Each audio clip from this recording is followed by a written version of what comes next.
Comment la discipline de la musique classique au piano peut-elle servir à votre créativité? Quand on pense à la rigueur de la musique classique, on pense tout de suite au professeur tyrannique qui force ses élèves à répéter leur gamme encore et encore jusqu'à la perfection. Certains d'entre vous m'ont d'ailleurs écrit pour me dire qu'ils avaient vécu cela et que cela les avait dégoûtés du piano. Du coup, beaucoup pensent que la rigueur du classique nous enferme, mais en réalité, elle peut vous aider à libérer et développer votre expression personnelle. Et dans cette vidéo, nous verrons comment les méthodes classiques peuvent enrichir votre jeu, même quand vous jouez en accord ou quand vous improvisez. Cela vous aidera à devenir un pianiste plus complet et créatif. On se retrouve juste après ça.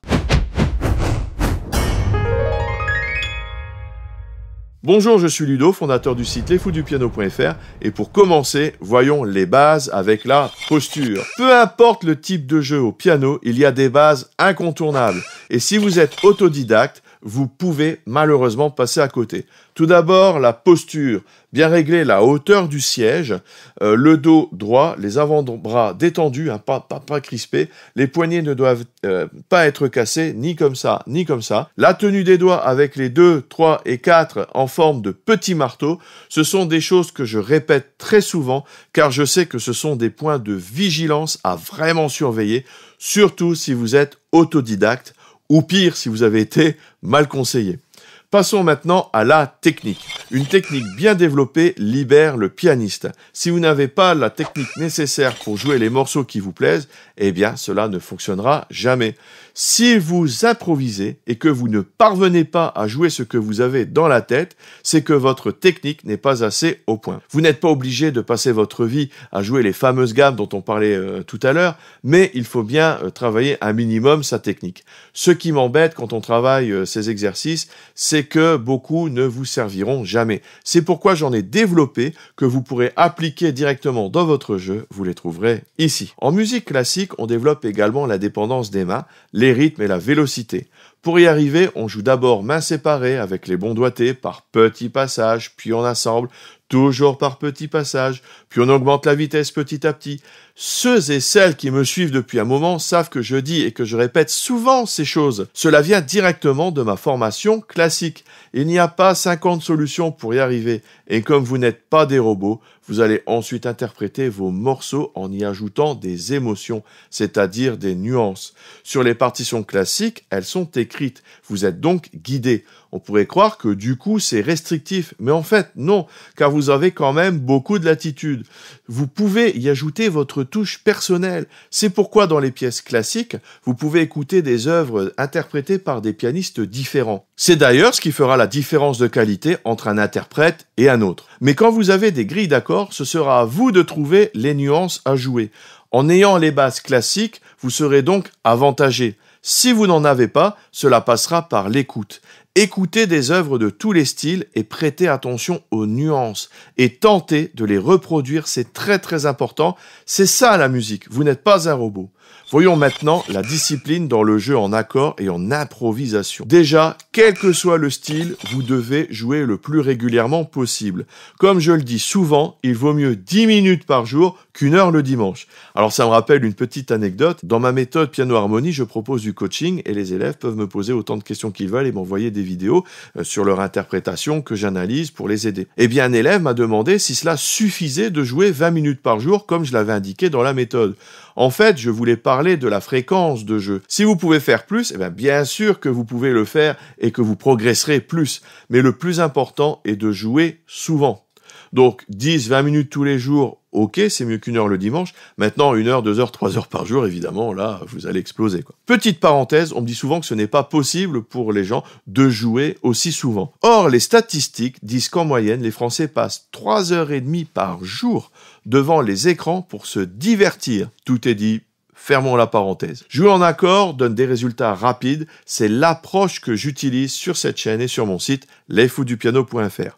Du coup, on pourrait croire qu'à partir d'un certain niveau, c'est cool Raoul. Mais si vous ne voulez pas tourner en rond, il faudra toujours poursuivre les efforts. De toute façon, en musique, il n'y a jamais de fin. Je l'ai d'ailleurs vécu à mes dépens. Il y a quelques années, on m'a proposé d'intégrer un groupe de variété. On m'a donné 4 ou 5 morceaux à travailler pour faire un essai. Les styles n'étaient franchement pas ma tasse de thé, mais je pensais que ça pouvait être une bonne expérience à court terme. J'ai donc écrit mes grilles, sans plus d'efforts que cela. Il faut dire qu'à l'époque, je jouais dans un groupe de blues, et dans ce style, la grille était 90% des cas la même, 3-4 et let's go, on y va, roule ma poule. Hein. Mais ce jour-là, mon approche était trop brouillonne. Il n'y avait pas assez d'improvisation à mon goût dans la façon d'interpréter de ce groupe-là. Cela a donc été sans suite. J'aurais dû appliquer une méthode plus classique, écrire les thèmes plus en détail, me caler un petit peu plus sur les titres originaux en jouant la même chose que sur le disque et plein d'autres choses. C'était finalement une bonne expérience et on en apprend toujours. Du coup, quand j'ai été appelé une autre fois pour un remplacement dans un autre groupe mais du même type, avec la même démarche, eh bien je connaissais la méthode à suivre et là tout s'est bien passé. J'avais vraiment travaillé en conséquence avec une approche plus classique. La méthode classique peut aussi transformer votre jeu en accords. Vous pouvez vous inspirer des différentes positions d'accords par exemple. Vous pouvez également analyser les structures des pièces classiques. Alors là, il y a quelque chose qui m'étonne un peu. Je reçois souvent des messages pour me dire par exemple: quand je vois vos vidéos sur les accords, vous jouez souvent les basses à la main gauche en octave et les accords à la main droite. Or, on m'a dit de jouer les accords à la main gauche et la mélodie à la main droite. Alors je comprends vraiment pas, je suis perdu. Alors en fait, il y a plusieurs manières de jouer les accords. Il y en a même une infinité. C'est pourquoi je vous dis souvent de varier votre jeu. D'ailleurs, j'en propose dans mon bonus gratuit téléchargeable dans la description. Vous devez savoir que même les pièces classiques sont construites avec des grilles d'accords. On utilisera dans ce cas plutôt le terme d'harmonie.